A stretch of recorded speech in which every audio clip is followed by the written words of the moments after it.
হ্যাঁ, আজকে শোনা যাচ্ছে।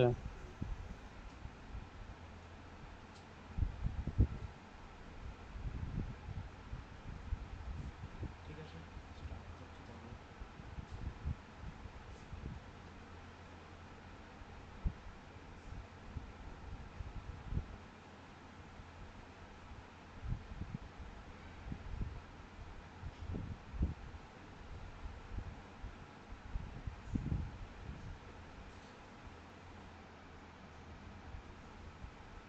স্ক্রিনটা দেখা যাচ্ছে তো?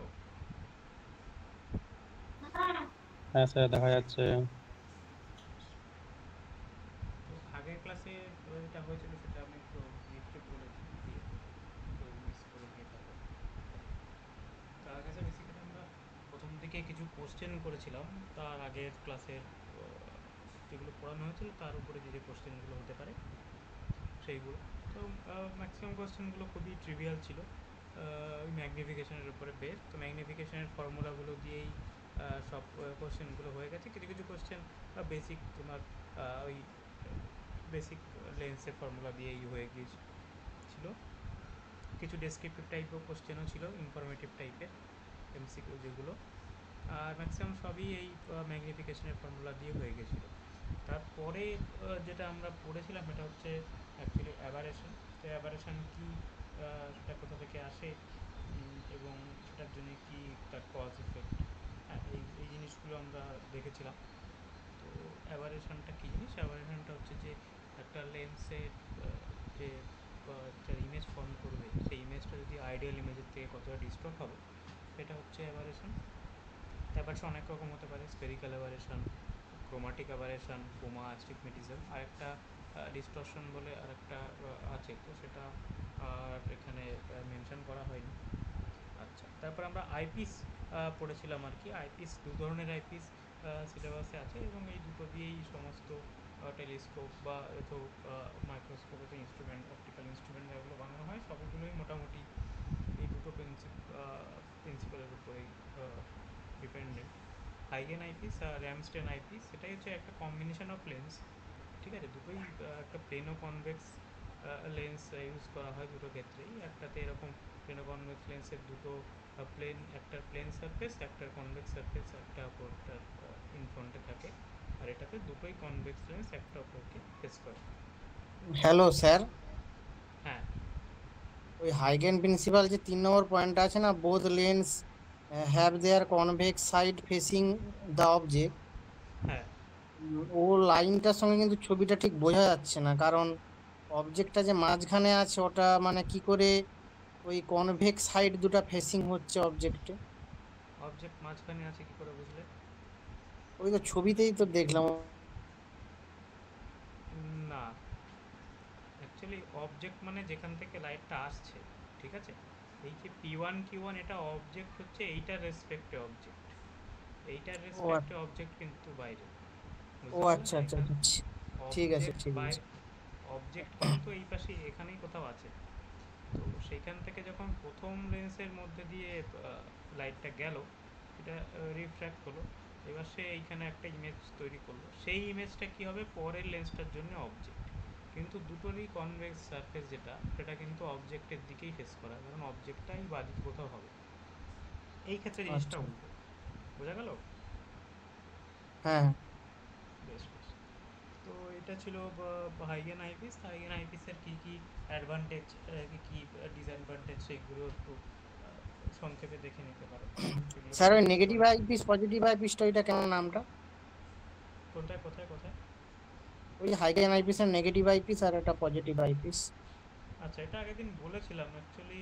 ওটা ডিপেন্ড করে যে তার যে ইমেজ ফর্ম হবে, হ্যাঁ সেইটা কেমন হবে।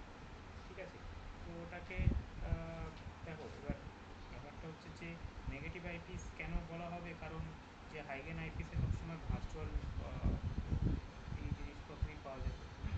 যে ম্যাগনিফাই যেটা হবে এটা ভার্চুয়াল অবজেক্ট থেকেই হবে। তার কারণ এখানে দেখো এই যে অবজেক্টটা, এটা তো রিয়েল অবজেক্ট না, এটা ভার্চুয়াল অবজেক্ট, সেই জন্য এর যে ম্যাগনিফিকেশনটা হবে এটা সবসময় নেগেটিভ হবে।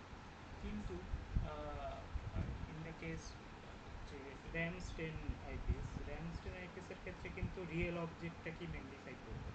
ঠিক আছে, তো সেই জন্য এটাকে পজিটিভ আইপিএস বলা হয়। এইখানে যদি রিয়েল অবজেক্ট যদি থাকে তো সেইটাই তো ম্যাগনিফাই হবে, তাহলে সেই ক্ষেত্রে এই জন্য এটাকে পজিটিভ আইপিস বলা হয়। তো ওটা অ্যাকচুয়ালি অবজেক্টটা কেমন, রিয়েল অবজেক্ট না ভার্চুয়াল অবজেক্ট, এটার উপর ডিপেন্ড করে বলা হয়েছে যে হাইগেন আইপিসের ক্ষেত্রে অবজেক্টটা ভার্চুয়াল, সেই জন্য তার ম্যাগনিফিকেশনটাও একটা নেগেটিভ সাইন চলে আসবে, এই মাইনাস ভি বাই ইউ হবে। আর যদি রিয়েল হয় তাহলে রিয়েল হলে ওই ভিটা মাইনাস ভি হয়ে যাবে, তাহলে ওটা প্লাস ভি বাই ইউ হয়ে যাবে, সেই জন্য এটাকে পজিটিভ আইপিস বলে। বুঝে গেল?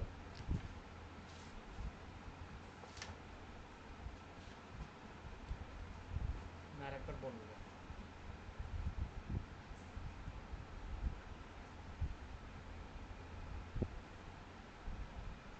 হ্যালো, ঠিক আছে ওটা? হ্যাঁ হ্যাঁ হ্যাঁ ঠিক আছে। বেশ বেশ।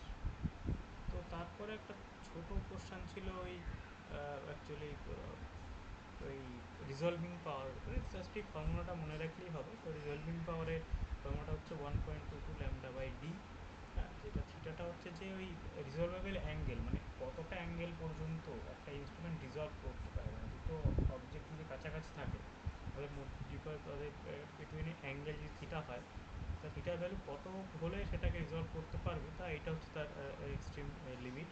ল্যামডাটা ওয়েভ লেন্থ অফ লাইট, আর ডিটা হচ্ছে ডায়ামিটার অফ দ্য অ্যাপারচার, মানে তুমি যেটা দিয়ে মেজার করছো, যদি মাইক্রোস্কোপ দিয়ে মেজার করো তাহলে মাইক্রোস্কোপের লেন্সের ডায়ামিটার হবে, একটা দূরবীন দিয়ে মেজার করলে সেই দূরবীনের লেন্সের মেজার ডায়ামিটার হবে। ঠিক আছে, তো এই ফ্যাক্টরগুলো এটাকে র্যালে ক্রাইটেরিয়া বলা হয়। তো ওই রিজলভিং পাওয়ারটা অ্যাকচুয়ালি ওই র্যালে ক্রাইটেরিয়া দিয়েই ডিফাইন করা হয়। এটা যখন ইন্টারফারেন্স ডিফ্রাকশন করাবো তখন ওই র্যালে ক্রাইটেরিয়াটা লাগবে। তো অ্যাকচুয়ালি সব যত ইনস্ট্রুমেন্ট বানানো হয় সবগুলোই র্যালে ক্রাইটেরিয়া মেনেই চলবে। ঠিক আছে, তো এইটা আগের দিন এইগুলো করানো হয়েছিল। তো আজকে বাকি পার্টটা করব। বাকি পার্ট বলতে আমরা ফিজিক্যাল অপটিক্সটা কমপ্লিট করার চেষ্টা করতে, এতক্ষণ সব জিওমেট্রিক্যাল স্যার অপটিক্স। আর একটা কোশ্চেন ছিল ওই আগের দিন, ওই কোশ্চেন হ্যাঁ 5 আর কি, ওই শর্ট কোশ্চেন যেটা আর কি এমসিকিউ একটা ছিল, কোশ্চেন 5 একটু দেখুন।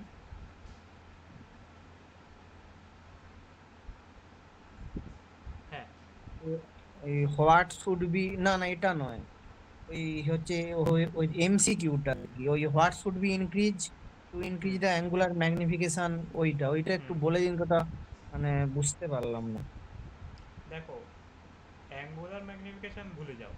কোশ্চেনটা হচ্ছে যে ম্যাগনিফিকেশন বাড়াতে হবে। ঠিক আছে, magnification any kind of magnification হতে পারে। তো এখানে স্পেসিফিকলি অ্যাঙ্গুলার ম্যাগনিফিকেশনটা বলতে জাস্ট ওটাকে কনফিউজ করে দেওয়ার জন্য তোমার কোশ্চেনটা বেসিক্যালি যে ম্যাগনিফিকেশান একটা মাইক্রোস্কোপে কীভাবে বাড়ানো যাবে। তো অপশানগুলো দেখো, focal length of the lens, focal length বাড়িয়ে কিন্তু ম্যাগনিফিকেশন বাড়ানো যাবে না।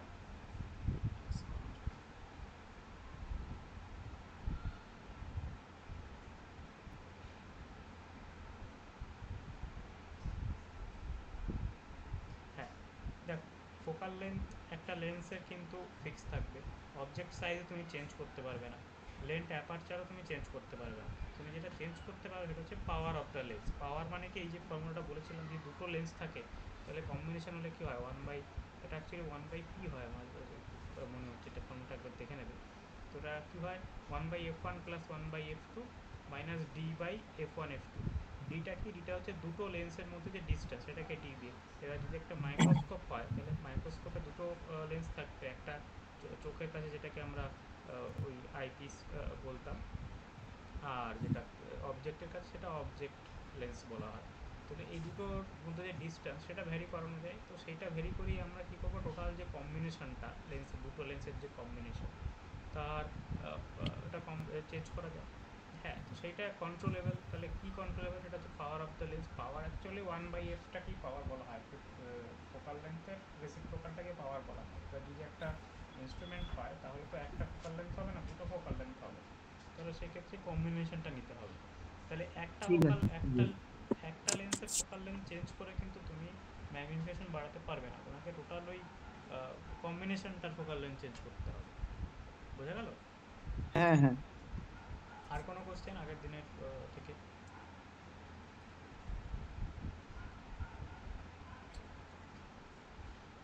যদি তাকে বলতে পারো, নাহলে আমরা স্টার্ট না করবো আজকে না, ক্লাসটা। ঠিক আছে ঠিক আছে। বেশ বেশ বেশ। তো আমরা ফিজিক্যাল অপটিক্সের যেটা শুরু করবো। ফিজিক্যাল অপটিক্সের প্রথমেই যেটা আছে ওই ওয়েভ মোশন আছে, wave theory of light, Huygens principal, হ্যাঁ এইগুলো হয়ে গেলে তারপরে ইন্টারফেস, ডিফ্রাকশন, পোলারাইজেশন, এইগুলো এই কয়েকটা জিনিসপত্র আছে সিলেবাস। তো আমরা প্রথমে শুরু করবো ওয়েভ থিওরি অফ লাইট দিয়ে। তো ওয়েভ থিওরি অফ ওয়েভ, প্রথমে ওয়েভ আলোটাকে, তো ওগুলো সব ফিজিক্যাল অপটিক্স মানে আলোগুলোকে সব ওয়েভ হিসেবে কনসিডার করা হবে। কোয়ান্টাম অপটিক্স যখন করবো তখন দেখবো যে সেখানে ওয়েভ পার্টিকেল দুটোই থাকে। তো এখন আপাতত আমরা ওয়েভ অপটিক্সটাই করছি, হ্যাঁ, যেটাকে ফিজিক্যাল অপটিক্সও বলে। তো প্রথম কথা হচ্ছে ওয়েভ কাকে বলে না, ওয়েভ হচ্ছে যে এমন একটা এন্টিটি যেটা স্পেস টাইম দুটো একসাথে ভ্যারি করবে, মানে একসাথে টাইমও চেঞ্জ হবে, তার পজিশনও চেঞ্জ হবে। মানে এখানে দেখো এই যে এখানে ছবিটা দেওয়া আছে,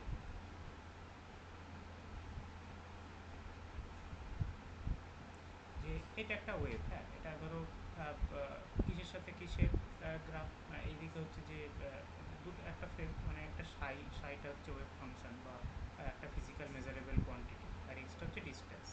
টি equal two zero, but initial টাইমে সে তার ওয়েভ ফাংশনটা এরকম দেখতে ছিল। টি ইকুয়াল টু টি মানে সাম কিছু সেকেন্ড পরে সেটা কী হলো না, একটু উপরে উঠে গেল। এবার এই এস আর এস প্রাইম ফ্রেমের মধ্যে এটা হচ্ছে এই যে এস প্রাইম ফ্রেমটা ভি ভেলোসিটি নিয়ে এটিএম, ওই স্পেশাল থিওরি অফ রিলেটিভিটিতে তোমরা যেরকম করতে না সেই রকম। তাহলে সাপোজ আমরা যে ধরে নিলাম যে আমাদের ওয়েভ ফাংশন যেটা সাই ছিল, তো ওইটা ওয়েভ ফাংশন না হয় যে কোনো একটা মেজারেবল কোয়ান্টিটি হতে পারে, ঠিক আছে। এটা মনে করো ডিস্টারবেন্স কোনো একটা জিনিস, এটাকে কী দেওয়ার লেখা হলো ফাংশন অফ এক্স কমা টি, তাই তো। কী আছে না, varies in both space and time. তাহলে স্পেসের ফাংশন এক্স আর টাইমের ফাংশন, তাহলে যে সাই যেটা হবে এটা ফাংশন অফ এক্স অ্যান্ড টি, ঠিক আছে। তো এইটা হলো গিয়ে একটা মেজারেবল কোয়ান্টিটি। তো এইবার বলছে যে দুটোর মধ্যে যে তাহলে ডিফারেন্সটা কী হবে, যে একটা পার্টিকুলার টাইম পরে তবে ফাংশন যে চেঞ্জ হয়েছে, সেটা কীভাবে চেঞ্জ হয়েছে না, দেখো এই যে ফ্রেমটা ছিল এস ফ্রেম, সেটা একটা রেস্টে ছিল টি ইকুয়াল টু জিরোতে। টি ইকুয়াল টু টি টাইমে কী হলো না, এই ফ্রেমটা ভি ভেলোসিটি নিয়ে মুভ করছে, তাহলে তাদের মধ্যে একটা ডিস্টেন্স তৈরি হবে। তাহলে সেক্ষেত্রে আমাদের যে সাই যেটা হবে পরেরটার ক্ষেত্রে কী হবে না, এফ অফ এক্স প্রাইম হবে, তার কারণ এই ডিস্টেন্সটা চেঞ্জ হয়ে গেছে না, আগে যেটা এক্স ছিল সেটা এখন এক্স প্রাইম হয়ে গেছে, একটা চেঞ্জ হয়ে গেছে। তাহলে যদি অ্যাট এনি টাইম টি আমি যদি ক্যালকুলেট করতে চাই, একটা পয়েন্ট, সাপোজ একটা পয়েন্ট পি নিয়ে নাও, এই যে পয়েন্টটা পি, ঠিক আছে। তাহলে এই পয়েন্টের পি যদি আমি মেজার করতে চাই, তাহলে তার কী হবে, সেই এক্স প্রাইমটা আমাদের কী হবে, এক্স প্রাইমটা না হবে এক্স মাইনাস ভিটি। তার কারণ কি, টোটালটা তো আমাদের এক্স ছিল এইখান থেকে এই পর্যন্ত, ঠিক আছে। আর এইটুকু ডিস্টেন্সটা ভিটি, তার কারণ ভি ভেলোসিটি নিয়ে টি টাইমে গেল এই পর্যন্ত, তাহলে এইটুকু হলো ভিটি। তাহলে এক্স মাইনাস ভিটি করলে আমাদের এক্স প্রাইমটা পেয়ে যাবে। এক্স প্রাইমটা কি না, এই নতুন যে ফ্রেমটা হলো সেই ফ্রেমে তার পজিশন, ঠিক আছে। তাহলে আমাদের সাই যেটা হলো সাই অফ এক্স কমা টি, এটা কী হবে, এটা নতুন ওয়েভ ফাংশন হয়ে গেল। এটা কী হবে না, এফ অফ এক্স মাইনাস ভিটি, এটাই বুঝতে পারো। তার মানে যদি এবার যদি এটা উল্টো দিকে যেত, ঠিক আছে, যদি সাপোজ এই দিকে না গিয়ে ভেলোসিটিটা অপোজিট দিকে হতো, if the motion is in opposite direction,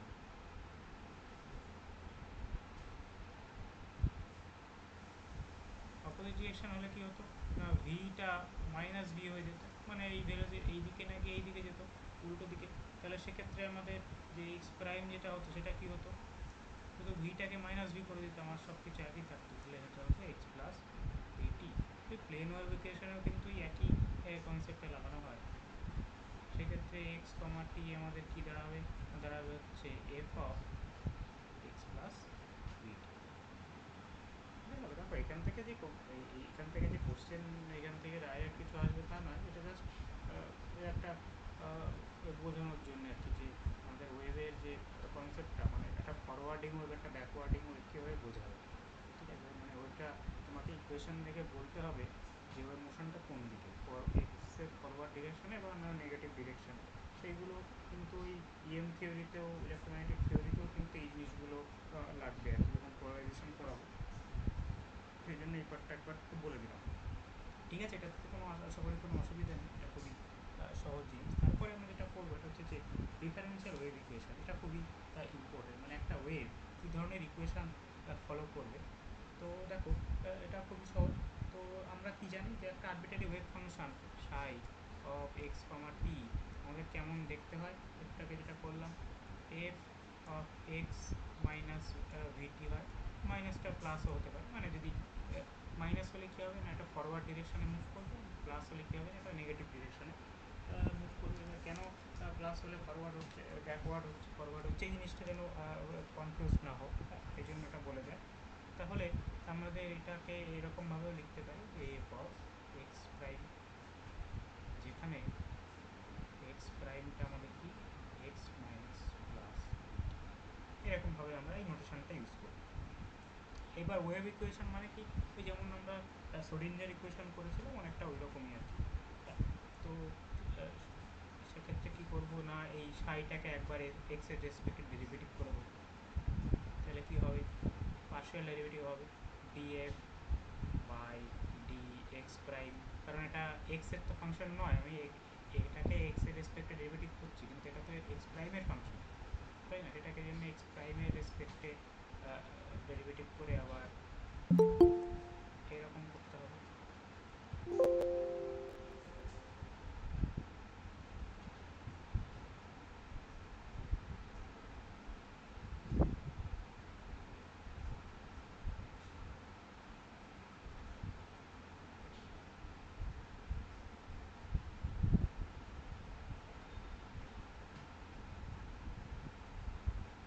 ঠিক আছে, তো এটা আমাদের কি দাঁড়ালো, তাহলে এটা যদি এইভাবে কনসিডার করা হয়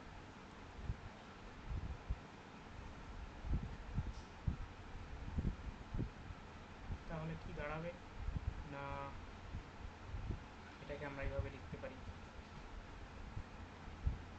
যে এটা অ্যাকচুয়ালি ডেল লেখা হয়, হ্যাঁ, কারণ পার্শিয়াল ডেরিভেটিভ আর কি, কারণ এক্স্যাক্ট কোঅর্ডিনেট তো নয়, তাহলে এটাকে লিখতে পারি d f by d x prime.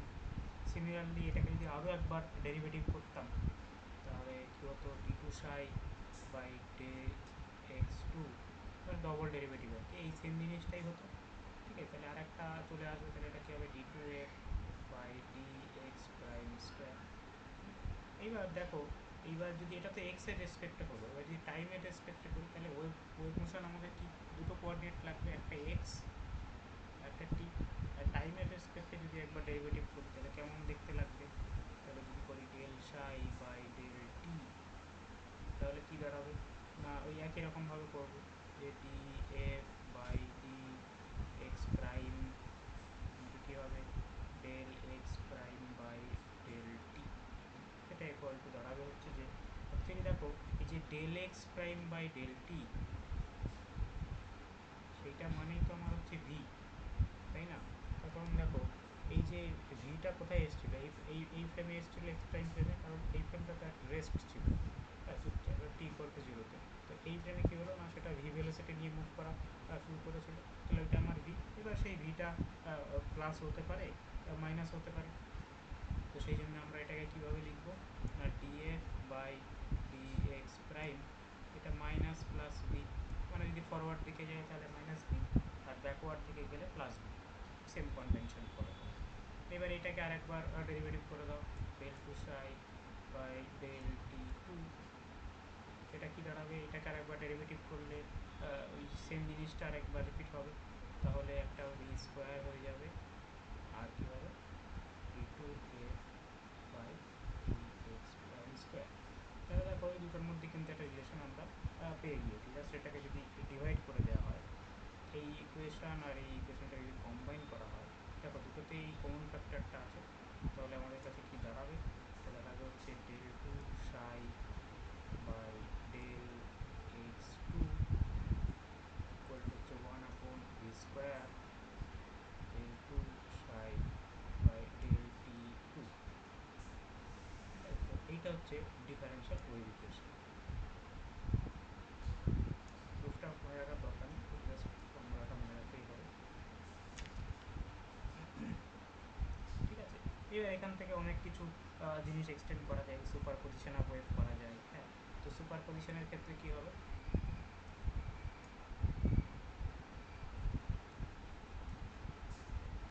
Super পজিশনের ক্ষেত্রে কি হবে না, যদি একটা F1 হয় একটা F2 হয়, তাহলে দুটো জাস্ট অ্যাড হয়ে যাবে উইথ কনস্ট্যান্ট মাল্টিপ্লাই। তারপর প্রথমটার ক্ষেত্রে কনস্ট্যান্টটা C1, তাহলে এটা কি হলো F1, এটা কি হলো x মাইনাস ভিটি। আমরা ধরে নিচ্ছি সব ফরওয়ার্ড মুভিং ওয়েভ, একটা ফরওয়ার্ড মুভিং ওয়েভ, কয়েকটা ধরে নিলাম। মানে ধরো একটা ওয়েভ এইরকমভাবে আসছিল এইদিকে, আরেকটা ওয়েভ এইরকমভাবে আসছিল, তাহলে দুটো সুপারপোজ করবো আর টাইম টিতে, তাহলে তার ক্ষেত্রে যে ইকুয়েশনটা কী হবে, তো এটা মনে করো F1, এটা মনে করো F2, ঠিক আছে, তাহলে সেটা এরকম হবে F2, তাহলে ব্যাকওয়ার্ড মুভিংয়ের ক্ষেত্রে আমরা কী লিখি, এক্স প্লাস ভিটি লিখি।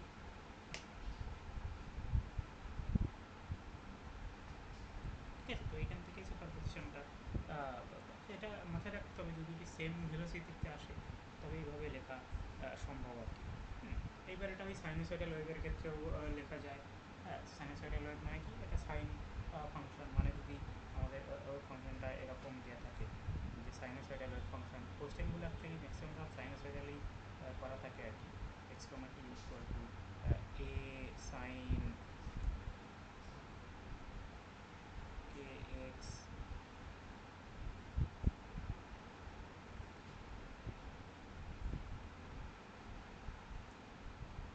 এটাকে লিখে নিলাম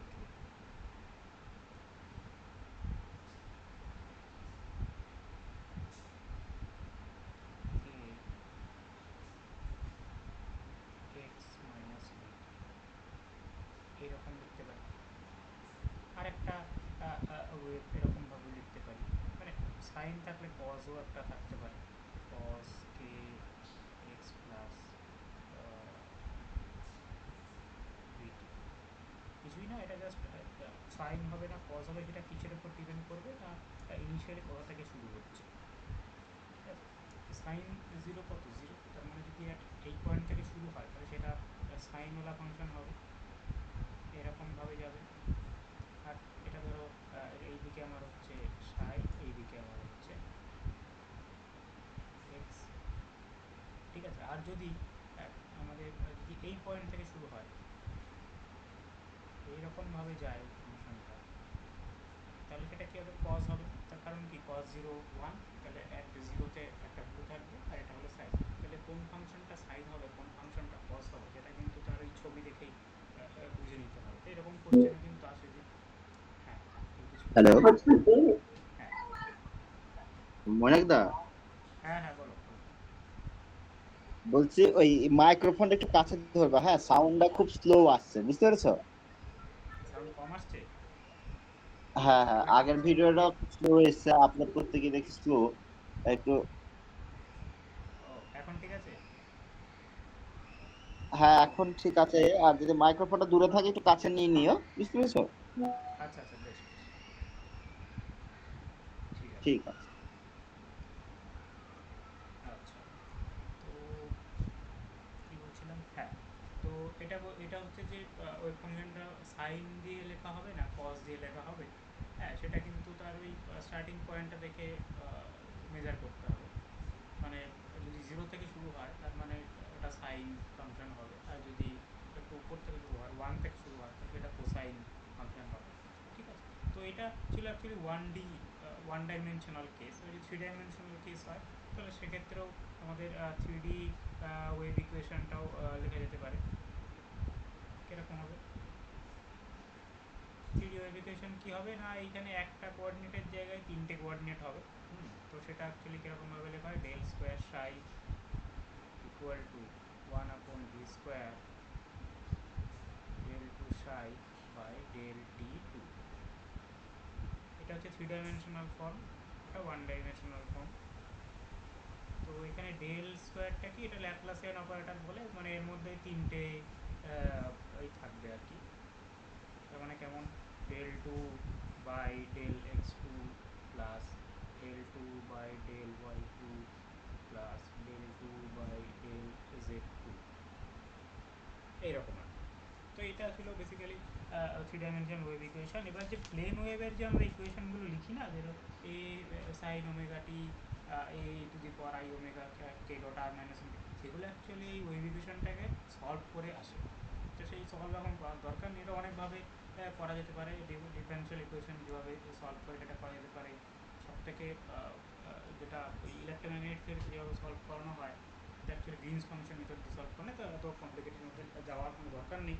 তো আমরা সলিউশনটা কী জানি যে না, সাই অফ একটা সিম্পল ওয়েভ ফাংশন যে থ্রি ডাইমেনশন কেসে হয়, তাহলে সেটা আমরা কী জানি যে সাই অফ আর কমা টি।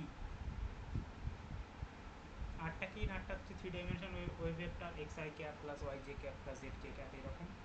তো সেই ক্ষেত্রে আমাদের যে সলিউশন যেটা আছে, solution of the wave function এরকম আসে যে A e to the power i k dot r minus plus omega t, এরকম একটা সলিউশন আসে। তো এই সলিউশনটা কোথা থেকে আসে না, এই ইকুয়েশনটাকে সলভ করে এটাকে প্লেন ওয়েভ সলিউশন বলা হয়। ঠিক আছে, এটা অ্যাকচুয়ালি এই ইকুয়েশনটা সলভ করে আসে।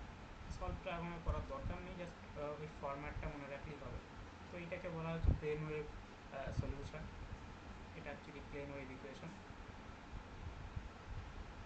ঠিক আছে, এবারে কেটা কি, কেটা হচ্ছে ওয়েভ ভেক্টর বলা হয়, প্রপাগেশন ভেক্টর বলা হয়, যা হলো যে 2 পাই বাই ল্যামডা, ওমেগাটা হচ্ছে 2 পাই মিউ। হ্যাঁ, এগুলো আশা করি সবাই জানে। ঠিক আছে, তো এরপরে আমরা যেটা করব, তো ওয়েভ মোশন মোটামুটি বোঝা গেল, ওয়েভ ইকুয়েশনটাও বোঝা গেল, থ্রি ডাইমেনশনাল ওয়েভ ইকুয়েশন কেমন হয়। এরপরে আমি যেটা করবো, এটা হচ্ছে খুব ইম্পর্টেন্ট হাইগেন প্রিন্সিপাল, এটা সিলেবাসে আছে। তো হাইগেন প্রিন্সিপাল কী বলে, তো স্টেটমেন্টটা আমি এখানে লিখেই দিয়েছি জাস্ট খুব শর্ট ওয়েতে। তো এরকমভাবে যদি এর কোনো একটা মাত্র এরকম স্টেটমেন্ট হয় না, জাস্ট আমি পুরো জিনিসটাকে ব্রিফলি বোঝানোর জন্য লিখেছি। তো কী বলেছে যে in a homogeneous isotropic medium, এবার এখানেই একটা কোশ্চেন আছে যে হোমোজিনিয়াস আইসোট্রপিক মিডিয়াম মানে কি, সেটা একটা পয়েন্ট থেকে অন্য পয়েন্টে গেলে তার ভেলোসিটি কোনো চেঞ্জ হবে না, মানে হোমোজিনিয়াস চারিদিকে সমান। আইসোট্রপিক মানে তিনটে দিকেই সেম, এক্স ডিরেকশনে গেলেও যাওয়া হবে, ওয়াই ডিরেকশনে গেলে যাওয়া হবে, জেড ডিরেকশনে গেলেও তাই হবে। ঠিক আছে, তো in a homogeneous anisotropic medium every point of a primary object serves as a source of spherical secondary wavelets that travels with a speed and frequency equal to that of the primary wave. এবার এখানে অনেকগুলো unknown term মনে হতে পারে যে না আমার primary wave কোনটা, সেকেন্ডারি ওয়েভলেট বা কোনটা। ঠিক আছে, তো এটা বলে রাখি, প্রাইমারি ওয়েভ মানে হচ্ছে যে প্রথম যে অসিলেশনের যে কেন্দ্রবিন্দুটা, তার রেসপেক্টে যে যতদূর পর্যন্ত যাবে, এটা হচ্ছে প্রাইমারি ওয়েভ। সেকেন্ডারি ওয়েভ মানে সেইটা যদি আরেকটা অবজেক্টকে ধাক্কা দেয়, তাহলে সে ধরো পাশাপাশি অনেকগুলো এরকম ওয়েভ এরকমভাবে যাচ্ছে। ঠিক আছে, এইটা হচ্ছে সোর্স। তাহলে কি হলো, তাহলে এইখানে গিয়ে এই একটা পয়েন্টকে কেউ ধাক্কা দিল, তাহলে কি হলো, এরকমভাবে ডিভাইড হয়ে গেল, এরকমভাবে হলো। তাহলে এইটা আমাদের কী ছিল, এটা আমাদের প্রাইমারি ওয়েভ ছিল। আর পরে যেটা ধাক্কা লাগার পরে যে আবার একটা ওয়েভ জেনারেট হলো, সেটা আমার সেকেন্ডারি ওয়েভ। ঠিক আছে, তো এটা বলছে যে that equal to root of the primary wave, that is spherical যে সেকেন্ডারি ওয়েভলেটগুলো হবে, সে travel with the speed and frequency equal to the primary wave. মানে প্রাইমারি ওয়েভ যে স্পিড এবং ফ্রিকোয়েন্সি নিয়ে গেছিলো, সেটা সেম স্পিড এবং ফ্রিকোয়েন্সি নিয়ে যাবে হচ্ছে সেকেন্ডারি ওয়েভগুলো। তো এইখানে ধরো এই যে ছবিটা এখানে আঁকা রয়েছে, তো ছবিতে ধরো মনে করো এই ওটা হচ্ছে একটা পয়েন্ট সোর্স। ঠিক আছে, এইটা মনে করো একটা হচ্ছে গিয়ে আমাদের পয়েন্ট সোর্স। এখান থেকে লাইটটা এজ এ ওয়েভ চারিদিকে ছড়িয়ে পড়ছে। ঠিক আছে, এবার দেখো একটা পয়েন্ট সোর্স যদি হয়, তাহলে তার ওয়েভ ফ্রন্টগুলো কেমন হবে, সব স্পেরিক্যাল ওয়েভ ফ্রন্ট হবে। একটা যদি লম্বা সোর্স হতো, তাহলে হলো সিলিন্ড্রিক্যাল ওয়েভ ফ্রন্ট হতো। হ্যাঁ, মানে তরঙ্গ মুখ ওয়েভ ফ্রন্ট বাংলায় বললে আর কি। ঠিক আছে, তাহলে এক্ষেত্রে কী হবে, তাহলে এইটা হচ্ছে অ্যাকচুয়ালি হাইগেন্স প্রিন্সিপাল, যে না কী বলেছে না, প্রাইমারি ওয়েভের যে ওয়েভলেটগুলো যে ফ্রিকোয়েন্সি এবং ভেলোসিটি নিয়ে যাবে, সেকেন্ডারি ওয়েভগুলো কিন্তু সেম ভেলোসিটি নিয়ে যাবে। তাহলে মনে করো আমাদের প্রাইমারি, এখানে প্রাইমারি ওয়েভটা কোনটা না, হচ্ছে যে এবি। ঠিক আছে, তাহলে এবিটা হচ্ছে প্রাইমারি ওয়েভ। সেকেন্ডারি ওয়েভলেটটা কী হবে না, পরেরগুলো এই A1 B1 বা A প্রাইম B প্রাইম, তাহলে এইটা আমার প্রাইমারি, এগুলো সেকেন্ডারি। তাহলে বলছি যে এই প্রাইমারিগুলো যে ভেলোসিটি বা ওয়েভলেন্থ নিয়ে যাবে, সেকেন্ডারিগুলো সেম নিয়ে যাবে। তার কারণ কি, যে না মিডিয়ামটা আমাদের হোমোজিনিয়াস এবং আইসোট্রপিক। এটা অ্যাকচুয়ালি খুবই মানে এক্সপেরিমেন্টালি দেখানোটা খুবই কঠিন, বা অ্যাকচুয়ালি দেখানো যায় না। মানে তুমি যেটা পুকুরের মধ্যে ঢিল ফেলো, তাহলে প্রথম যে ঢেউটা হবে আর পরের ঢেউটা হবে সেটা তো নিশ্চয়ই একই ভেলোসিটি নিয়ে যাবে না, কয়েকটা আস্তে আস্তে ডিসিপেশন হতে হতে কমতে কমতে একটা টাইমে গিয়ে থেমে যাবে। তো এটা অ্যাকচুয়ালি আইডিয়াল কেস ধরে নেওয়া হয়, যদি ডিসিপেশনলেস কোনো সিস্টেম হয় আইডিয়াল, হ্যাঁ, সেই ক্ষেত্রে এগুলো ভ্যালিড। অ্যাকচুয়ালি যে একটা যে ইন্টেন্সিটিটা কীভাবে চেঞ্জ হবে, তো সাপোজ এই যে দেখো আমাদের ও এ আছে আর ও বি আছে, ঠিক আছে? তাহলে এই দুটোর মধ্যে যদি অ্যাঙ্গেলটা থিটা হয়, তাহলে ইন্টেন্সিটি কীভাবে চেঞ্জ করবে? এটা একটা ফর্মুলা আছে। তো ইন্টেন্সিটি চেঞ্জ করবে না কি 1 + cos থিটা, এই ফর্মুলা দিয়ে, ঠিক আছে? এটা প্রুফ আছে, প্রুফটা দরকার নেই, ইভেন এই প্রুফটা অনার্সেও প্রুফটা পড়ানো হয় না, চাইলে কেউ দেখতেও পারো, তবে দরকার নেই। জাস্ট এটা মাথায় রাখবে যে ইন্টেন্সিটিটা কীভাবে প্রপোর্শনাল হয় 1 + cos থিটা, এই এই প্রপোর্শনাল, ঠিক আছে? তা থিটাটা কি? থিটা হচ্ছে যে angle between the wave normal, মানে ওয়েভ নর্মাল মানে কি এই একটা শুরু আর এই একটা শেষ, ঠিক আছে? ও এ আর ও বি, এই দুটোর মধ্যে, ঠিক আছে? তাহলে সাপোজ যদি সেকেন্ডারি ওয়েভলেটের ক্ষেত্রে যে একটা ওয়েভ আর একটা ওয়েভের ঠিক পিছনে থাকে, মানে সাপোজ ইফ একটা ওয়েভ আর একটা ওয়েভের পিছনে, মানে তাদের মধ্যে 180 ডিগ্রি ফেজ গ্যাপ, এইটা মানে কি এটা ইকুয়াল টু 180 ডিগ্রি। তার মানে এইখানে যদি এ থাকে, এখানে যদি বি থাকে, তাদের মধ্যে যদি অ্যাঙ্গেলটা যদি 180 ডিগ্রি হয়, তাহলে ইফ থিটা ইকুয়াল টু পাই, তাহলে আমাদের ইন্টেন্সিটি কী হবে? ইন্টেন্সিটি কী হবে তাহলে তো বলো?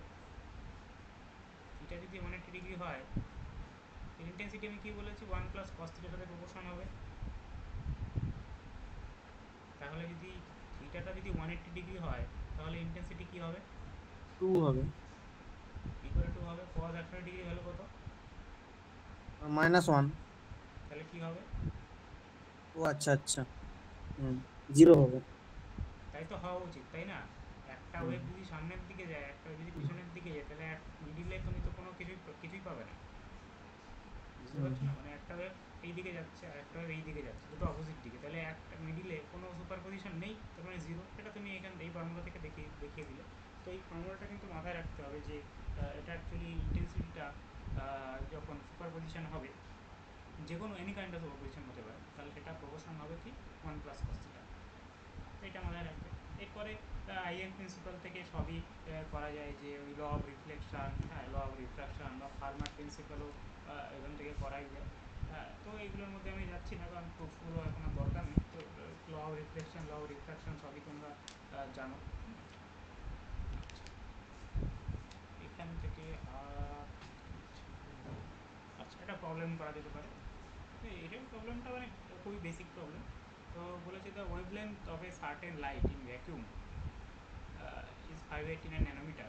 Find its wavelength and velocity in a medium of refractive index 1.5. তো এটা একটু নিজেরা চেষ্টা করো, দেখি কেমন হয়। দেখো, হাইগেন্স প্রিন্সিপাল দিয়ে কিন্তু সবগুলো ফর্মুলা প্রুভ করা যায়। আগের দিন যে ফর্মুলাগুলো করাচ্ছিলাম, যে একটা স্পেরিক্যাল সারফেসে আলোর রিফ্রাকশান, ওই যে n2/v - n1/u = n2 - n1/r, হ্যাঁ, এগুলো কিন্তু সবই হাইগেন প্রিন্সিপাল দিয়ে প্রুভ করা যায়। তো সেটা এই মুহূর্তে দরকার নেই প্রুফগুলো, তো চাইলে দেখে নিতে পারো যদি কেউ ভুলে গিয়ে থাকো, যে কোনো বইতে এটা পেয়ে যাবে। আচ্ছা, হ্যাঁ, এবার এই প্রবলেমটা একটু দেখা যাক। প্রবলেমটা ওয়েভলেন্থ দেওয়া রয়েছে, রিফ্র্যাক্টিভ ইন্ডেক্স দেওয়া আছে, আমাকে বার করতে হবে কি, আচ্ছা না, ওয়েভলেন্থ ইন ভ্যাকুয়াম দেওয়া রয়েছে, আর একটা অন্য একটা মিডিয়ামে তার রিফ্র্যাক্টিভ ইন্ডেক্স দেওয়া আছে। সেই মিডিয়ামের মধ্যে দিয়ে যখন লাইটটা যাবে, তার ভেলোসিটি আর ওয়েভলেন্থ কী হবে, কীভাবে করবো এটা?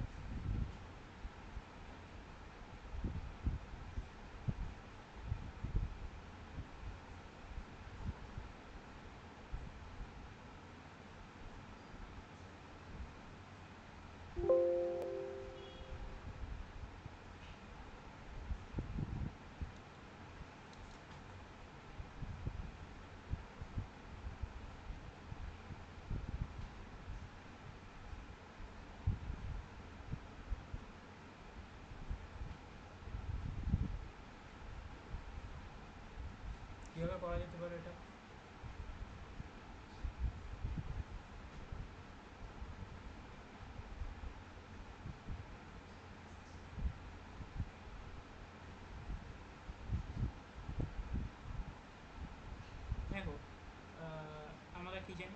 ভ্যাকিউমের লাইটের ভেলোসিটি কত হয়?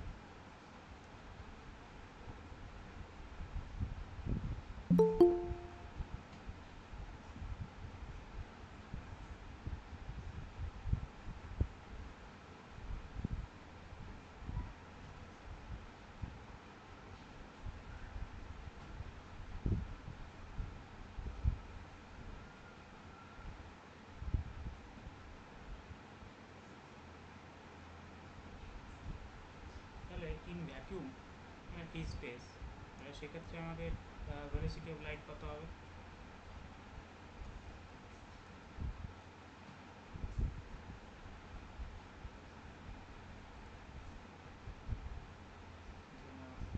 velocity of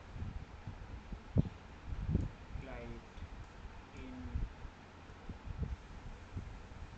vacuum কত? c তাহলে কত? 3 × 10⁸ মিটার পার সেকেন্ড। এটা কিন্তু ভ্যাকিউমে, ঠিক আছে। এইবার রিফ্র্যাক্টিভ ইন্ডেক্স দেওয়া রয়েছে।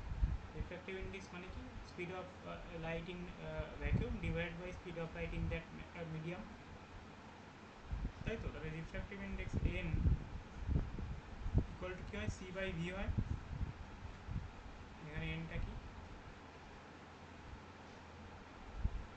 রিফ্র্যাক্টিভ ইন্ডেক্স, তাই তো। এই সিটা কি? Speed of light in vacuum, আর ভিটা হচ্ছে velocity of light in a particular medium. velocity of light in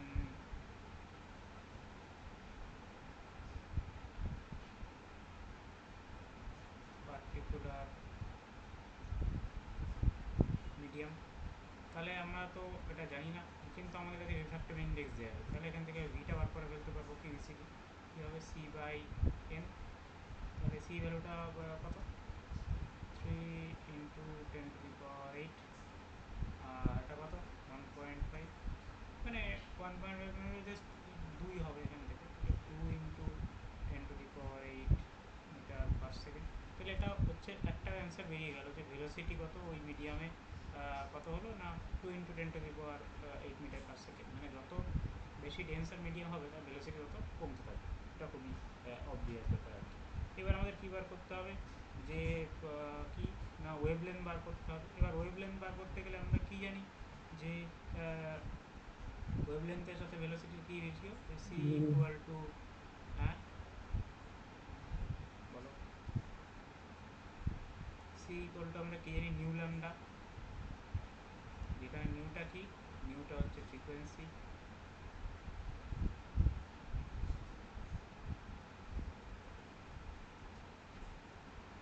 ঠিক আছে।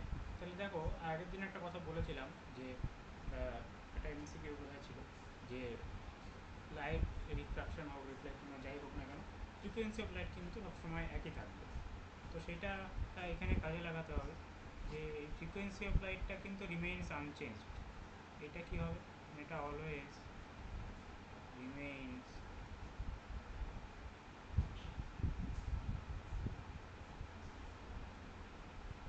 আনচেঞ্জড। তাহলে কী চেঞ্জ হতে পারে? সিটা চেঞ্জ হতে পারে, আর ল্যামডা চেঞ্জ হতে পারে। ল্যামডা মানে হচ্ছে ওয়েভলেন্থ,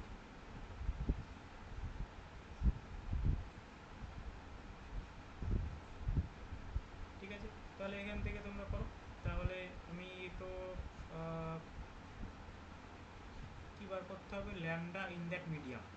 তাহলে প্রথমে আমার ফ্রিকোয়েন্সিটা বার করে নিই। এটা কী হবে দেখি। তাহলে নিউ ইকুয়াল টু কী হবে? C by lambda.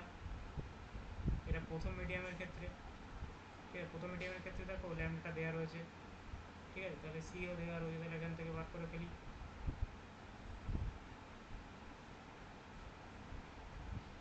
কী হবে? 3 × 10⁸ ডিভাইড বাই এটা কত? 589 ন্যানোমিটারেই থাক, পরে দেখা যাবে। এটা হলো আমাদের নিউ, ঠিক আছে। এবার আমার অন্য মিডিয়ামে বার করতে হবে। অন্য মিডিয়ামের ক্ষেত্রে কী হবে? সাপোজ যদি অন্য মিডিয়ামের ক্ষেত্রে কী হবে? সেক্ষেত্রে হবে গিয়ে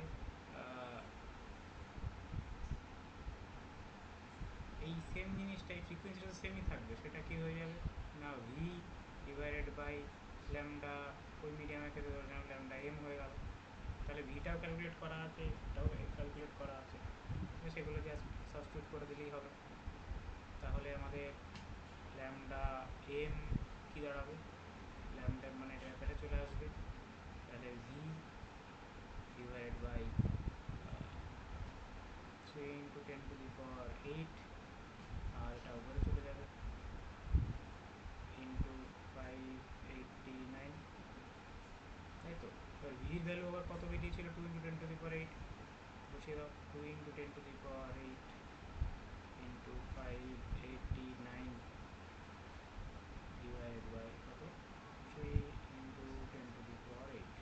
এবার এটাকে কাটলে সেই 1.5ই আসবে, তার মানে আমাদের যেটা আসবে 589 ডিভাইড বাই 1.5, তাহলে এটা রাফলি আসবে হচ্ছে 392 কাছাকাছি।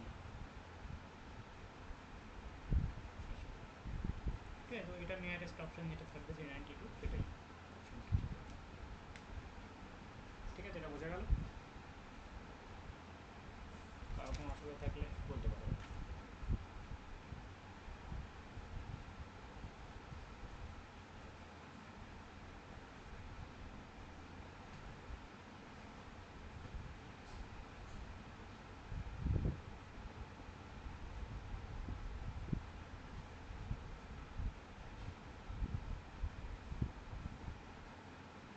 ঠিক আছে, কারো কোনো অসুবিধা নেই তো এই পর্যন্ত?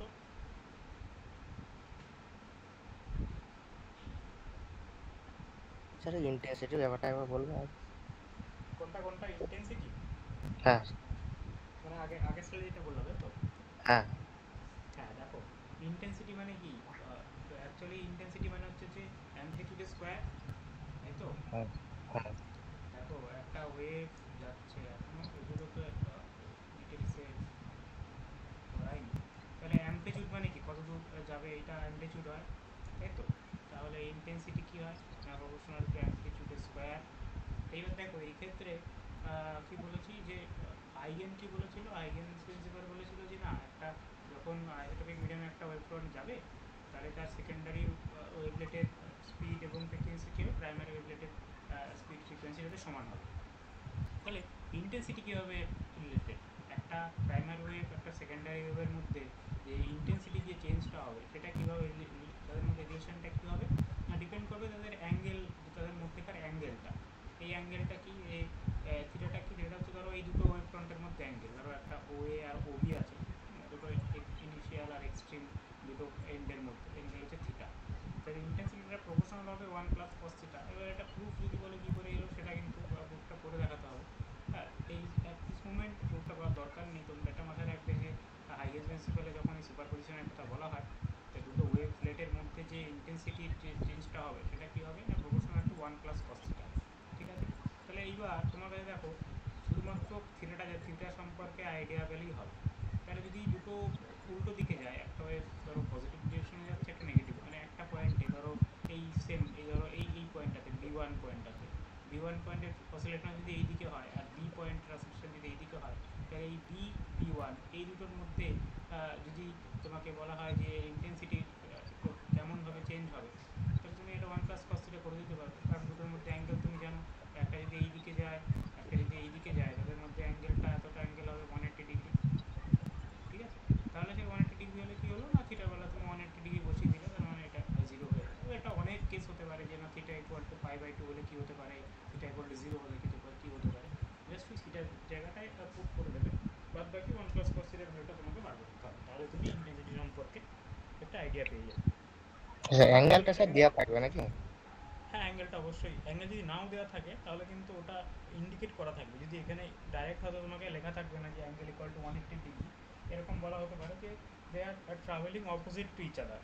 তোমাকে বুঝে নিতে হবে অপোজিট টু ইচ আদার মানে তাদের মধ্যেকার অ্যাঙ্গেল 90°, 180°।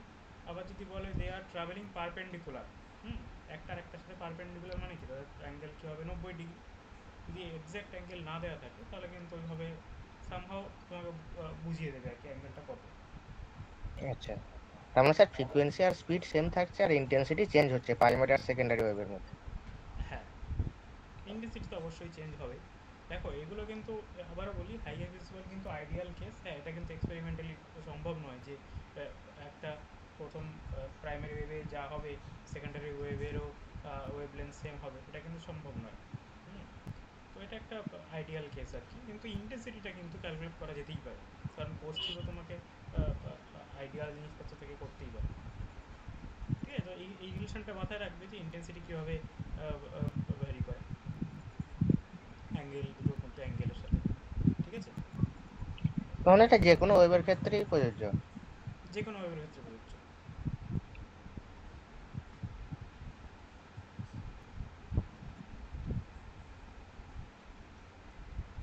ঠিক আছে, বেশ। না তবে কন্ডিশনটা ওইগুলো, ওই যে হোমোজিনিয়াস মিডিয়াম হতে হবে, আইসোট্রপিক মিডিয়াম হতে হবে, তা না হলে হাইগেস প্রিন্সিপাল তো ভ্যালিড হবে না।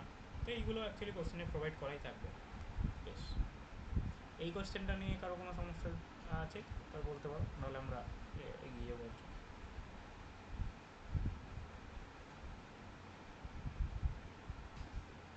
আচ্ছা, এরপরে আমরা যেটা করব এটা খুব ইম্পর্টেন্ট, এটা হচ্ছে যে ইন্টারফারেন্স। তো ইন্টারফারেন্স মানে কি? ইন্টারফারেন্স মানে দুটো ওয়েভের যে সুপারপজিশনটা। এবার তার আগে বলি যে সুপারপজিশন কি, প্রিন্সিপালের সুপারপজিশন কি।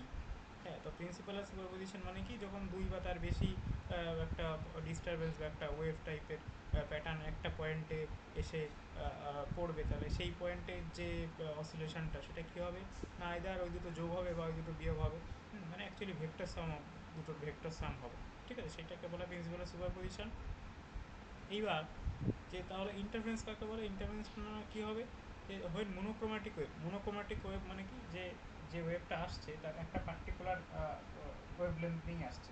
ঠিক আছে, ওয়েভ লেন্থ বা ফ্রিকোয়েন্সি কোনো চেঞ্জ হচ্ছে না, একটা পার্টিকুলার কালারের লাইট আসছে। রেড আসলে রেড লাইট আসলে রেড আসছে, ব্লু এলে ব্লু আসছে, মিক্সচার অফ লাইট কিন্তু আসছে না। এটা মাথায় রাখবে যে মোনোক্রোম্যাটিক সোর্স, মানে সোর্স থেকে শুধুমাত্র মোনোক্রোম্যাটিক লাইটই বেরোচ্ছে। যদি রেড লাইটের সোর্স হয় তাহলে শুধুমাত্র রেড লাইট, ওখানে অন্য কোনো লাইটের মিক্সচার আর কিন্তু আসছে না।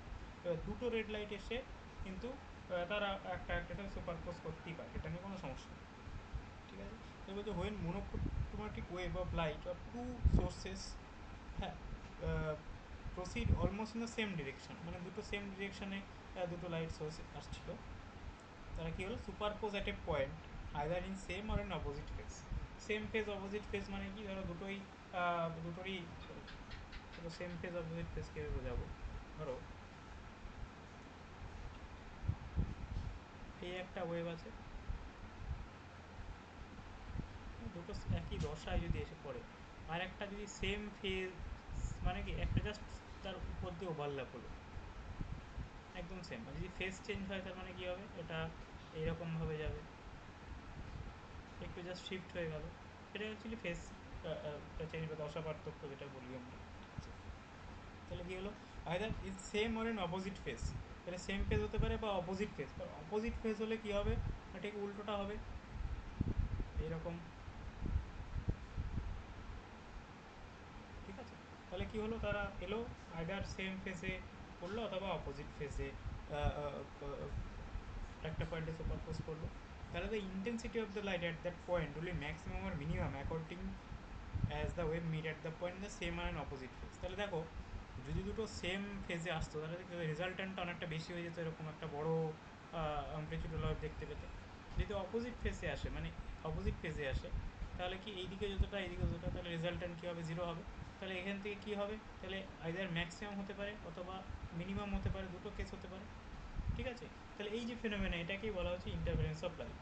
আরেকবার বলি, এই ইন্টারফারেন্স অফ লাইট হচ্ছে যে একটা ফেনোমেনা যখন একটা মোনোক্রোম্যাটিক সোর্সের লাইট, হ্যাঁ মোনোক্রোম্যাটিক লাইটের দুটো সোর্স থেকে অলমোস্ট সেম টাইমে সেম ডিরেকশানে আসবে এবং সুপারপোজ করবে একটা পয়েন্টে।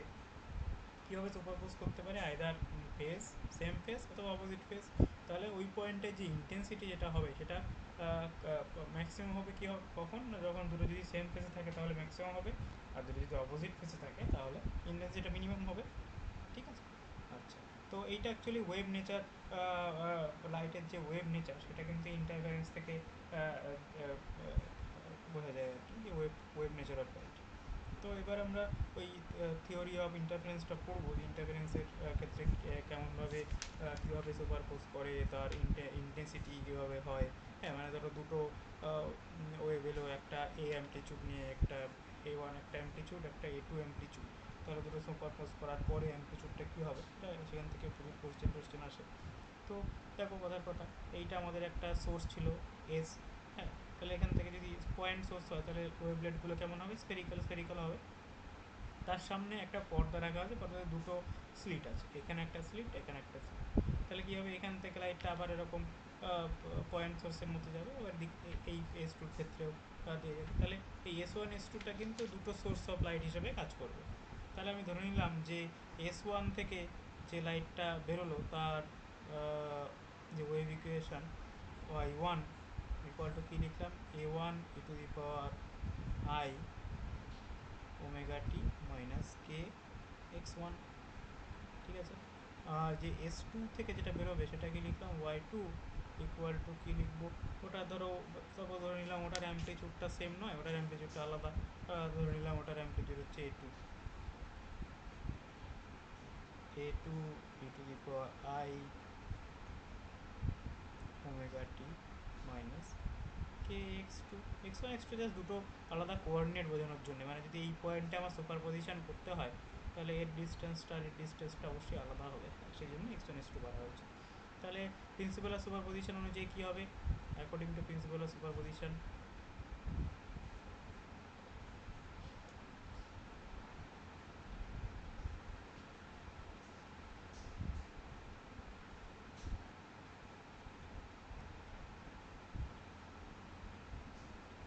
কী হবে, y যেটা রেজাল্ট্যান্ট হবে এক পিতে, এটা কী হবে, দুটো যোগ হয়ে যাবে, y1 প্লাস y2। ঠিক আছে, এবার দুটো যোগ করে দাও। দেখো মানে এখানে জাস্ট একটা ছোটো ম্যাথামেটিক্স আছে, হ্যাঁ, এটা দেখো এখান থেকে কী হবে, e⁻i ওমেগা টিটা কমন চলে যাবে। তাও আমি পুরোটা করছি না, কারণ এখন আর অঙ্কগুলোটা বসে বসে করার কোনো মানে হয় না। A1 e⁻ minus i K x1। তাহলে এই দুটোতে, এই দুটো যে মনোক্রোম্যাটিক লাইট, এটা কী করে বুঝলে বলো তো, কোন কোয়ান্টিটিটা দেখে বুঝবে যে এই দুটো লাইট মনোক্রোম্যাটিক?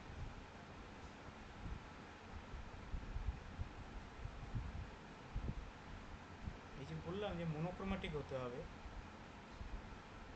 তারপর দুটো আমি ওয়েভ ইকুয়েশন লিখলাম, একটা সোর্স S1 থেকে Y1 আর একটা সোর্স S2 থেকে Y2। তাহলে এই দুটো ওয়েভ যে মনোক্রোম্যাটিক, এটা কী করে বুঝলে?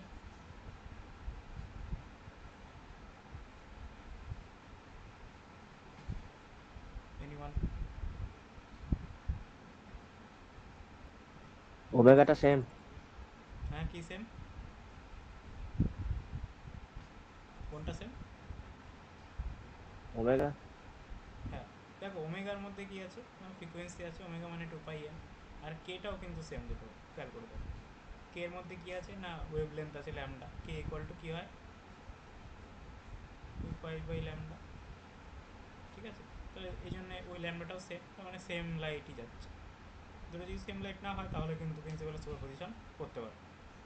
আচ্ছা, তো এইখান থেকে অ্যাকচুয়ালি এইখান থেকে এগুলো জাস্ট এই e⁻x-টাকে সাইন কজ এরকম টার্মসে লিখতে হয়। তাহলে অ্যাকচুয়ালি যেটা আসে সেটা হচ্ছে capital A e⁻i omega t minus ফাইটা হচ্ছে দুটোর মধ্যে যে ফেজ ডিফারেন্স সেটা। আর এটা কি লেখা হয়, এটা হচ্ছে টোটাল অ্যাম্পলিচিউড, এ স্কোয়ার ইকুয়াল টু এরকম হয়, A1 square plus A2 square plus 2A1 A2 cos k x2 minus x1। ঠিক আছে, এটা হবে হচ্ছে অ্যাম্পলিচিউড,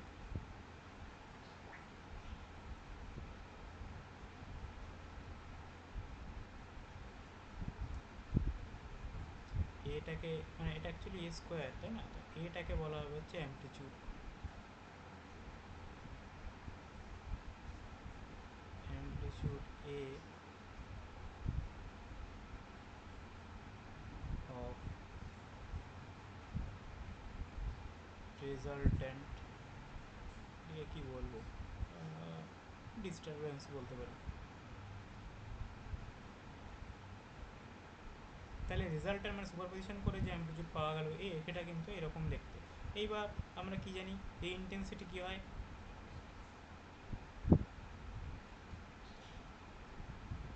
ইন্টেন্সিটি আই কী হবে, প্রপোর্শনাল টু অ্যামপ্লিটিউড স্কোয়ার, তাই তো? তার মানে প্রপোর্শনাল টু এইটা, তাহলে এটা ইকুয়াল টু কী হবে, a1 square plus a2 square plus 2 a1 a2 cos কে এইটাকে লেখা হয় হচ্ছে cos ডেল্টা, ডেল্টাটা হচ্ছে ফেজ ডিফারেন্স।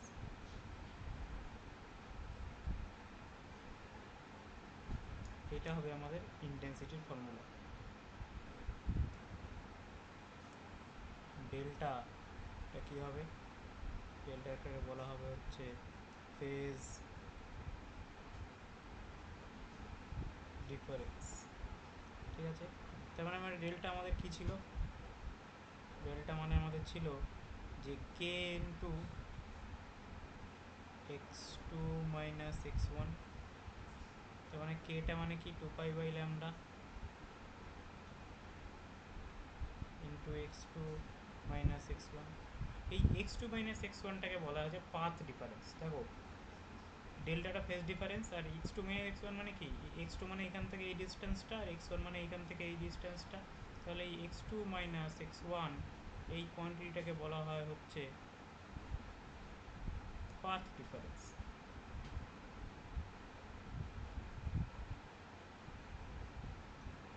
ঠিক আছে, তাহলে ফেজ ডিফারেন্স ইকুয়াল টু কি 2π/λ ইন্টু পাথ, দশা পার্থক্য সমান সমান 2π/λ ইন্টু পথ পার্থক্য। এটা কিন্তু 12-এর বইতে বড় বড় করে লেখা আছে, দশা পার্থক্য সমান সমান 2π/λ ইন্টু পথ পার্থক্য। এটা অ্যাকচুয়ালি এখান থেকে আসে। হ্যাঁ, তো এটা মাথায় রাখবে যে ফেজ ডিফারেন্স আর পাথ ডিফারেন্সের মধ্যে রিলেশনটা কী, আর সব থেকে ইম্পর্টেন্ট ইন্টেন্সিটি রিলেশনটা কী। তো ইন্টেন্সিটি কী হবে না, a1 square plus a2 square plus 2a1 into cos delta. Cos delta হচ্ছে ফেজ ডিফারেন্স, এই দুটোর মধ্যে কোনো ফেজ ডিফারেন্স নাই থাকে, তার মানে কস ডেল্টাটা যদি 0 হয়ে যায় তাহলে cos 0 1, তার মানে ওটা হয়ে যাবে a1 plus a2 the whole square. তাহলে সেখানে ম্যাক্সিমাম ইন্টেন্সিটি হবে, আর যদি উল্টোটা হয় তাহলে এটা মিনিমাম হয়ে যাবে। তাহলে যদি ম্যাক্সিমাম ইন্টেন্সিটিটা বার করতে চাই, আই ম্যাক্স, তাহলে কী হবে না a1 প্লাস a2 তার হোল স্কোয়ার, তাই না? ম্যাক্স হলে কী হবে, এটা 0 হয়ে যাবে, তার মানে এর ভ্যালুটা 1 হয়ে যাবে, তাহলে a1 plus a2 whole square হয়ে যাবে। আর যদি মিনিমাম করি তাহলে কী হবে, এটা মিনিমাম করলে কী হবে, এটা ভ্যালুটা দেখো cos থিটার ভ্যালু কত হতে পারে, +1 থেকে -1, তাই তো? তাহলে ম্যাক্সিমাম ভ্যালু যদি +1 হয়, মিনিমাম ভ্যালু -1, তাহলে এটা কি হয়ে যাবে, a1 e1 minus minus a2 whole square. হ্যাঁ। তাহলে এখান থেকে কিন্তু প্রচুর কোশ্চেন আসে যে ম্যাক্সিমাম এরকম কোশ্চেন থাকবে, দেখবে ম্যাক্সিমাম ইন্টেন্সিটি আর মিনিমাম ইন্টেন্সিটি রেশিও বার করো, ঠিক আছে? তাহলে কিন্তু এইভাবে করে দেবে, তাহলে শুধু জেনারেল ফর্মুলাটা মনে রাখলে বাকিগুলো এমনি হয়ে যাবে, ঠিক আছে? তাহলে ওই জাস্ট ম্যাক্সিমাম ভ্যালু হতে গেলে কস থিটা ভ্যালুটা, কস ডেল্টা ভ্যালুটা 1 বসিয়ে দেবে, আর মিনিমাম হতে গেলে কস ভ্যালুটা -1 বসিয়ে দেবে, তাহলে intensity, maximum intensity, minimum intensity পেয়ে যাবে। সিমিলারলি অ্যামপ্লিটিউডের স্কোয়ার, অ্যামপ্লিটিউডও বার করতে পারো, হ্যাঁ, অ্যামপ্লিটিউড এ স্কোয়ার বেরোবে, তার স্কোয়ার রুট করে দিলে অ্যামপ্লিটিউড বেরিয়ে যাবে। ঠিক আছে, এই পর্যন্ত বোঝা গেল? কারোর কোনো কোশ্চেন আছে?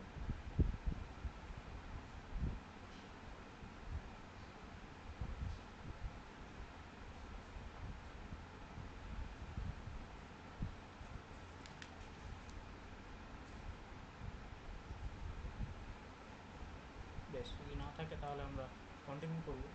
আরেকটা খুব ইম্পর্ট্যান্ট জিনিস আছে, এখান থেকে প্রচুর কোশ্চেন আসে সব কম্পিটিটিভ এক্সামগুলোতে, যে উইথ অফ দ্য ইন্টারফারেন্স ফ্রিঞ্জেস, মানে ইন্টারফারেন্স ফ্রিঞ্জেসের উইথ, ঠিক আছে? মানে কতটা, এই যে উইথ বলতে এইটা আর কি, এই XM, ঠিক আছে? তাহলে মানে কি বলো তো, এটা ধরো দুটো সোর্স, যে আগের ছবিটাই ছিল যে S1 সোর্স, এখান থেকে লাইটটা আসছিল, এটা হচ্ছে S2 সোর্স সুপারপোজ করে এই পয়েন্টে গিয়ে সুপারপোজিশন হলো। তাহলে কি ধরে নেওয়া হলো যে এইটা আমাদের ওই সোর্সটা, এটা হচ্ছে স্ক্রিনটা, তাহলে তাদের মধ্যে ডিস্টেন্সটা ক্যাপিটাল ডি, আর দুটো যে সোর্স তাদের মধ্যে ডিস্টেন্সটা হচ্ছে স্মল ডি, ঠিক আছে? এবার আমাদের কি বার করতে হবে না, এটা বার করতে হবে যে উইথটা, ঠিক আছে। উইথ মানে কি, ধরো একটা ব্রাইট ফ্রিঞ্জ থেকে পরের ব্রাইট ফ্রিঞ্জের যে ডিস্টেন্সটা, বা উল্টোটা বলতে পারো একটা ডার্ক ফ্রিঞ্জ থেকে আর একটা ডার্ক ফ্রিঞ্জের ডিস্টেন্স। তাই বা কখন একটা ব্রাইট ফ্রিঞ্জ হবে কখন একটা ডার্ক ফ্রিঞ্জ হবে না, সেটা সুপার পজিশনের উপর ডিপেন্ড করবে। যদি কনস্ট্রাক্টিভ সুপার পজিশন হয়, মানে দুটোই যোগ হয়ে গেল, তাহলে কি হবে, একটা ব্রাইট ফ্রিঞ্জ হবে। যদি ডিস্ট্রাকটিভ হয়, তার মানে একটা একটার সাথে মাইনাস হয়, তাহলে সেটা কী হবে, একটা ডার্ক স্পট টাইপের হবে। তোমরা যারা ওই সোডিয়ামের এক্সপেরিমেন্টটা করেছো, হ্যাঁ, তবে তাহলে দেখবে যে একটা ওই হলুদ কালো এরকম একটা প্যাটার্ন টাইপের আসে। ঠিক আছে, তার মানে কি একটা ব্রাইট ফিল্ম আর একটা ব্রাইট ফিল্ম, যেটা অ্যাকচুয়ালি প্র্যাকটিক্যালও থাকে এই ইয়াং মডুলাস বলছি, ইয়াংস এক্সপেরিমেন্টের যে ওটা করা হয়, ইয়াংস ব্রাইট ফ্রিঞ্জ, ঠিক আছে। তো সেটা অ্যাকচুয়ালি কিন্তু ওই দুটো ব্রাইট ফ্রিঞ্জের মধ্যে ডিস্টেন্স বা দুটো ডার্ক ফ্রিঞ্জের মধ্যে ডিস্টেন্স, সেটা ক্যালকুলেট করা হয়। তো সেটা এখানে আমরা ক্যালকুলেট করবো। আমরা ধরে নিলাম যে পি পয়েন্টে ওই ডিস্টেন্সটা সেন্টার থেকে হচ্ছে এক্স এম দূরত্বে আছে। তো পুরো ক্যালকুলেশনটা করবো না, জাস্ট একটু রাফলি করার চেষ্টা করব।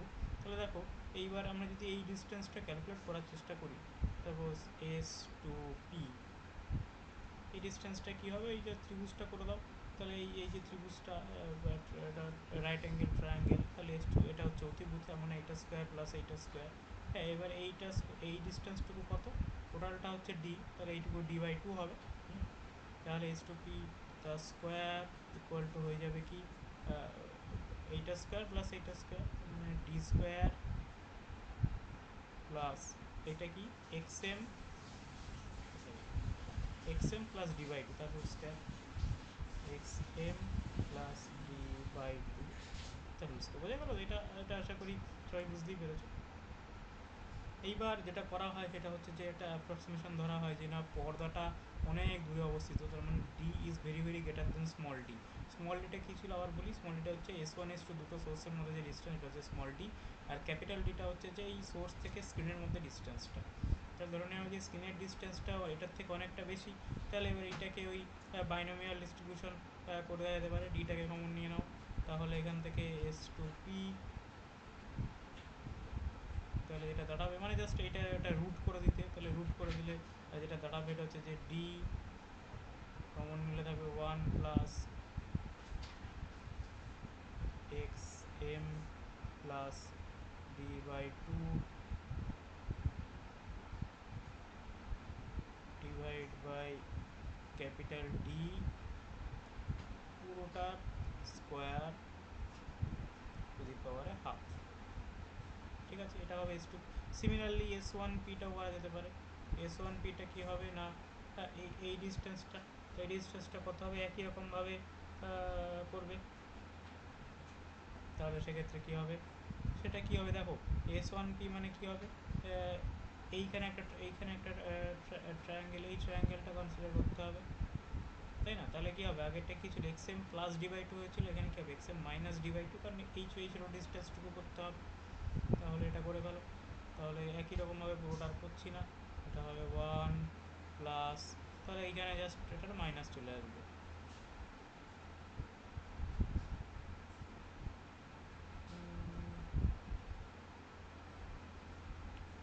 X m minus d by two by D তার whole square to the power half.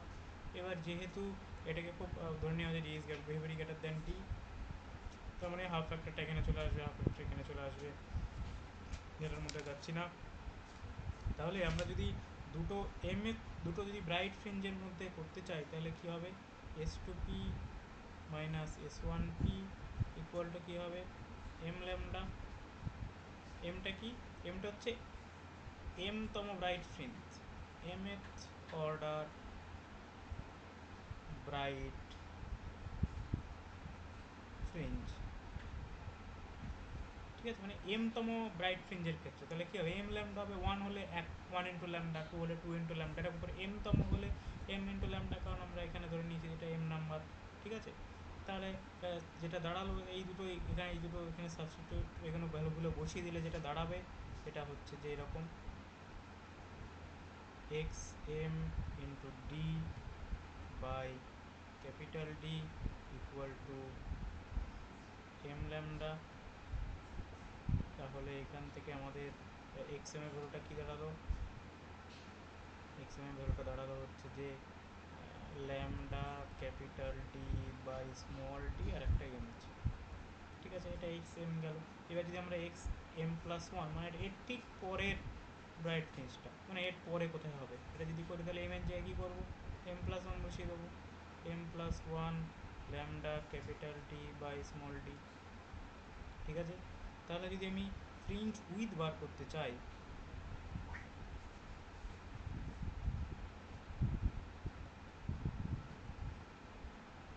With, তাহলে কী হবে, দুটো ব্রাইট ফ্রিঞ্জের মধ্যে ডিস্টেন্স মানে এইটার থেকে এইটার ডিস্টেন্সটা আমরা বার করবো, তাহলে কী হবে x m plus one minus x m, এই দুটো যা সাবস্ট্রাক্ট করে দেবো, তাহলে কী দাঁড়াবে, এখান থেকে দাঁড়াবে হচ্ছে lambda capital D by small D.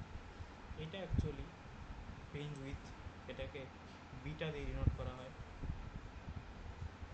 Maximum প্রবলেমগুলো এই ফর্মুলাটা দিয়ে হয়ে যাবে।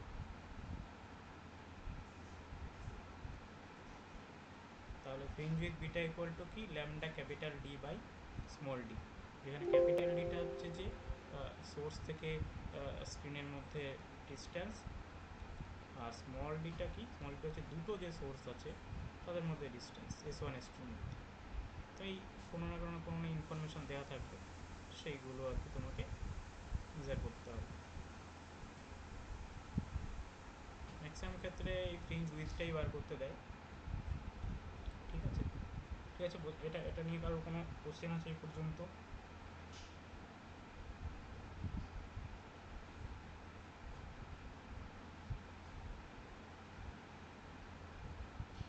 ঠিক আছে,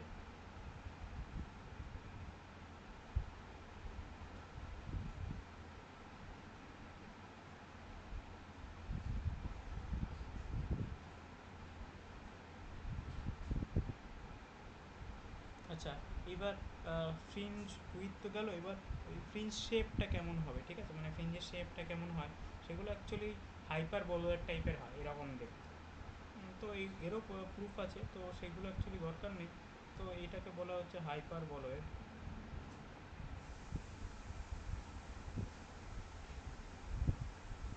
হাইপার বলয়েডস, তো এর ইকুয়েশনটা এরকম আসে, ইকুয়েশনটা আমি লিখে দিচ্ছি, y equal to plus minus D square minus delta square divided by delta square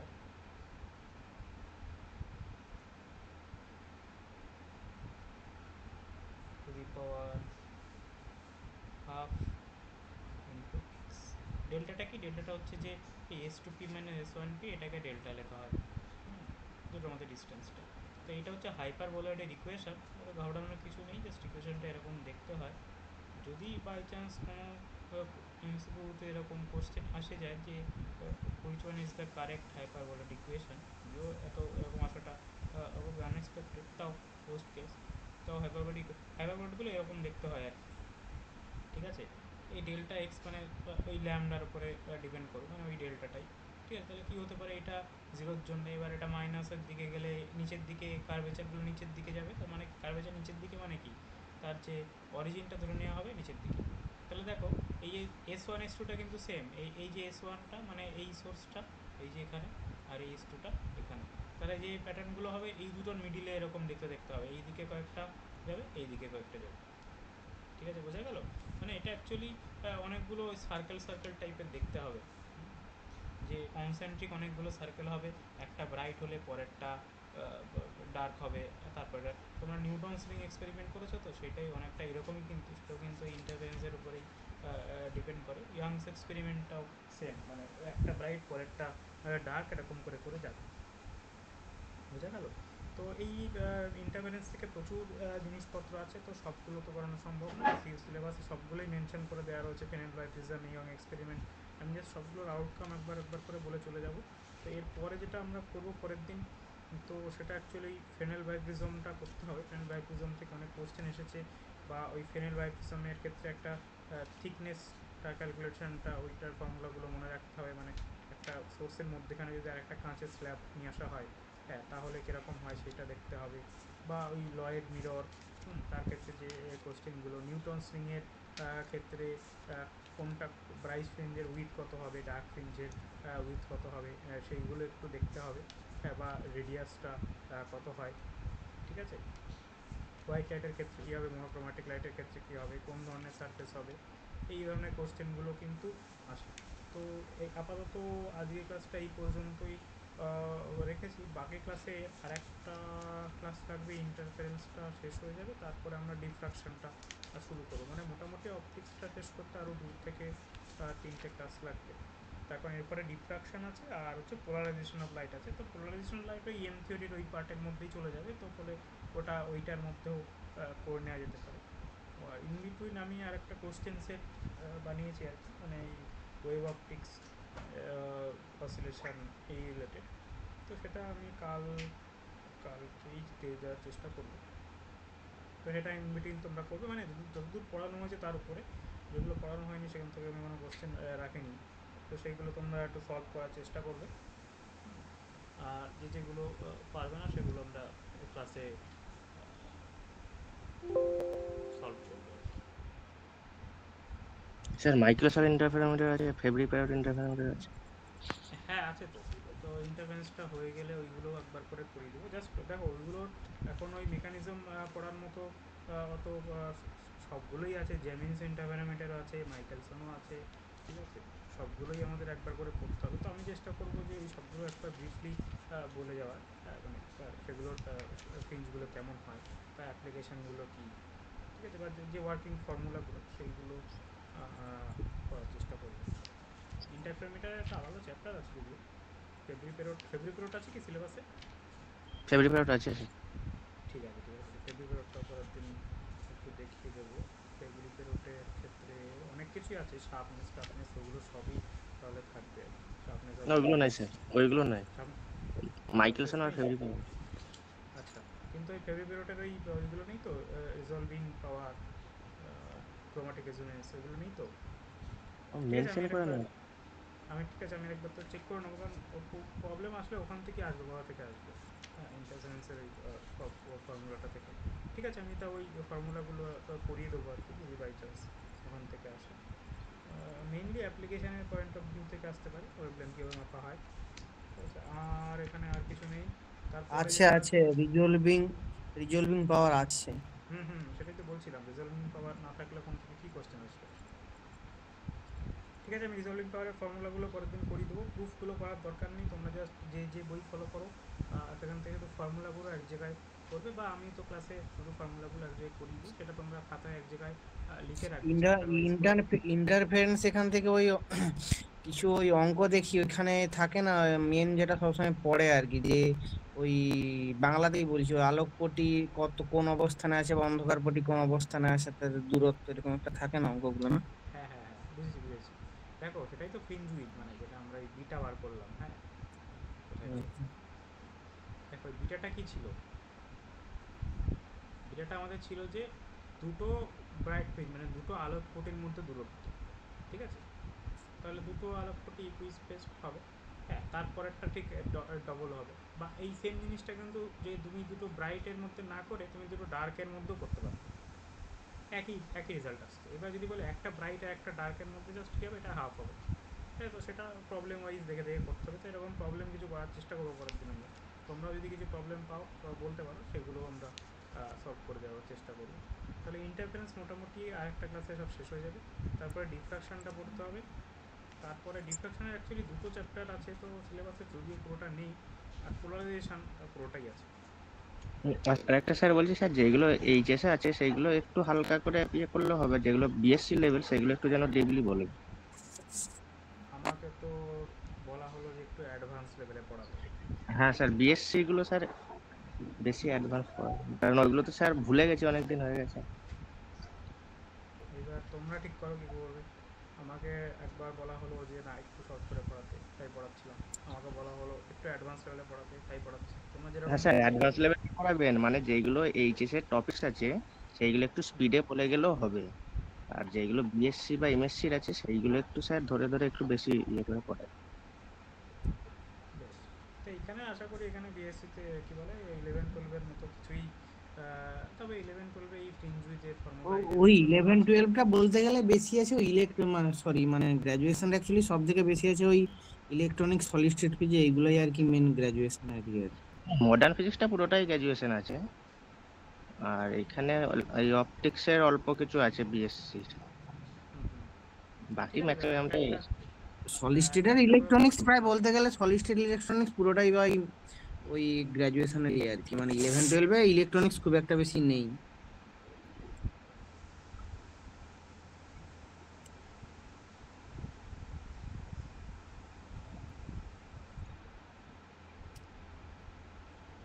ঠিক আছে, আজকে ক্লাসে আর কোনো কোশ্চেন আছে এ পর্যন্ত? না বেশ বেশ, ঠিক আছে, আমি এটা শেয়ার করে দেবো, তোমরা দেখে নেবে। কারোর যদি কোনো কোশ্চেন থাকে সেটা পরের ক্লাসে বলতে পারো, আর আমি ওই মক টেস্টটা শেয়ার করে দেবো, তোমরা নিজেরা প্র্যাকটিস করো। ঠিক আছে ঠিক আছে, যদি আর কোনো কোশ্চেন না থাকে আজকে ক্লাসটা তাহলে এখানে